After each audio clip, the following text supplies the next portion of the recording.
It's time to welcome our next guest. Now, having grown up with his parents running the Actors Pub called The Dirty Duck in Stratford-upon-Avon, I'm glad I don't have to say that twice, perhaps it's no surprise that he soon developed ambitions towards acting. It's also not surprising that having provided free stew every week to out-of-work actors, his parents were horrified at his choice of career. However, their worries proved absolutely unfounded because he's gone on to enjoy a hugely successful career on both the big and small screen, in a variety of roles, really. We've seen him perform alongside everyone from Ewan McGregor to the Spice Girls, but he's probably best known as the dashing Dr. Will Preston in the smash hit Peak Practice. And I know you'll give a very special welcome today to Simon Shepherd.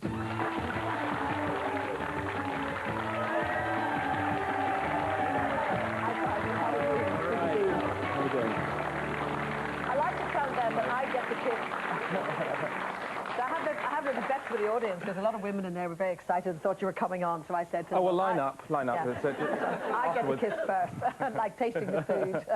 That food is great. Isn't that food good? I made Simon taste it during the commercial break. It was a real hardship. Hardship, I know. Now, listen, you said you'd never go back.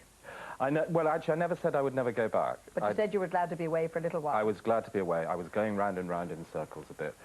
I think as an actor, I needed to go away for myself to prove that I could do other roles. And because after 3 years, I suddenly realised I was playing the same scenes in the same way. And it's not good for me, it's not good for the audience. And so I did. And I've had a great 3 years out. I've good done time. A lot Bliss was particularly good for you, That was great. We did 5 90-minute films of that. I did a Catherine Cookson, Tilly Trotter, which was great. I did Rogue Trader with the wonderful Ewan McGregor. I was in Warriors, I was in Staffan Kishko, A Life for Life, I did a Ruth Rendell, and even played myself in Gimme, Gimme, Gimme. I'm sent out by Kathy Burke every week in Gimme, Gimme, Gimme. So who lured you back, or what lured you back? What lured me back was the fact that it was a new creative team. Kevin Whately and Amanda Burton left before I did. And Gary Mothers took over my mantle very well. But they had an entirely new lineup of doctors. Maggie O'Neill, I really admire as an actress, and I always have. Gray O'Brien, I knew as an actor but didn't know as a person. And I just thought, well, actually, they're both good. And I could see chemically that the chemistry was going to work. And have you been promised good development of storylines in the series? Because you've signed up for another 3 years. Yeah, well, for another 2 years after this one. And the producers, Phil Collinson and Sharon Bloom, they said, you know, what would you like? And I said, I'm not interested in saying what I would like. All I'm saying is, please throw anything at me. And they've done it. They've brought him back together with his wife. That's sort of working out.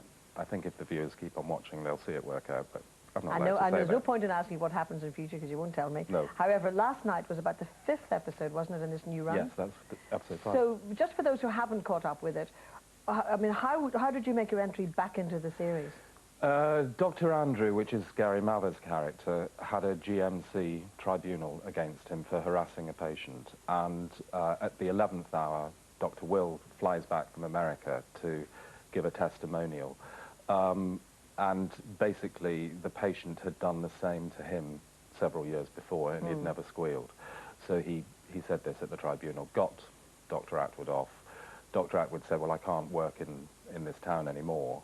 Because of my reputation being in shreds, sells on to Will, who amazingly wants to come back from America. And then it unravelled that, in fact, his child had died in America. He and Dr. Kate, Sheila McLeod's character, had split up in America. And he was sort of sitting on this emotional time bomb. Well, we pick up, actually, with a clip from the show, and as you say, in the series, your child has died. That's right. And in this case, it's very pertinent because it's the anniversary of her death, and so this is the scene. I take it you're not curious about where I might be going next week? Well, I assume you're going to the States. Yeah. A year since she died. Still can't believe it. Well, I'm going to book the tickets tomorrow, so if you want to come with us. What will we do? It's where she is. You know you can afford a locum. Kate, do we have to talk about this now? Well, at least tell me yes or no. Charlie's virtually packed, and he's been asking. Look, I need to visit her. It doesn't have to be a week of gloom and doom. A week? Stop hiding behind some argument over your finances. You know this deserves more than some shoddy excuse. I can't imagine being anywhere else on that day. Look, you just deal with it in your way. I'll deal with it in mine. Oh, you're a hard man. Oh, he's an upset one, isn't he? Oh, hard man. Sheila MacLeod is, I've got to say, she is so great in this part. She delivers a performance that you wouldn't expect, and you know, just keep tuned in for the next few weeks because. Well, obviously, lots of people are. You know, like 10 million people tuned in last night. Now, let's talk about your upbringing and the Dirty Duck pub. Actually, when I worked in Ulster Television, we had a pub across the road. We called it Studio 3 at that stage. It was called Dirty Dick's. At least you had the Dirty Duck pub. Yeah, that's where we moved there when I was about 3, and my dad sold up towards the end of the 80s, and I lived above the shop. I have an older brother, Robin, and we lived above the shop until I was about 9 or 10. And were you fascinated by the actors and actresses who came in? Not because I knew they were actors and actresses, but there was always a buzz around, and my mum and dad always used to go to the first nights of the theatre, and they had the same seats, G18 and G19, and when we were like 11, 12, you know, then we had the next 2 seats, and we always used to go to the first night. So subliminally, I knew that there was this sort of buzz working towards a first night and a production and all that, and I'm sure and then acting at school, National Youth Theatre, drama school, you know, it just followed on from there. And they got over their horror then of you going into the profession. The 2 things they didn't want us to do were hotel and catering or acting, and my brother's in hotel and catering, and I'm in acting.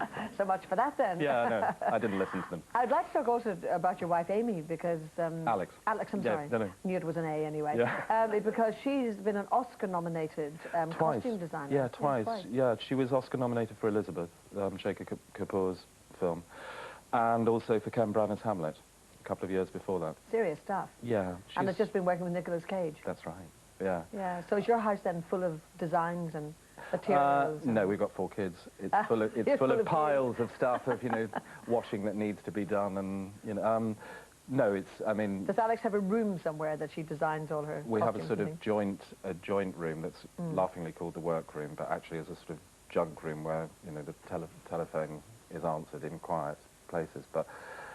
No, we don't. She works usually, because we live in the West Country, she usually has an office in town when she's working and at a costumier house like Cosgrove or somewhere like that. I tell you what I did like, the idea that you got all the street cred from your kids by appearing alongside Jerry Halliwell in the Spice World. Yeah, no, well, and school playgrounds, I think, were very, very buzzing with it. What did the kids say about it? Well, I think they were really excited, particularly my Billy, who she was 6, I think, at the time, 6 or 7. She was very excited. But then I had to explain to her, I was cut out of the film. And I've never been cut out of anything in my life. And I was cut out, and I couldn't bring myself to do it. So Alex actually told her, and she just went, oh, right, okay. So she now goes, yeah, Dad was in the Spice Girls film, but he's been edited out. I thought there was a shot that remained of you. No, there is, no, but I did actually have lines. I had 2 scenes with Jerry. And well, there you cut it go. out. At least you got the street cred. Exactly, and I met them. So, well, Simon, we'll be watching on Tuesday nights for Peak Practice. Great. So thank you very much for joining us today. Thank you for having me.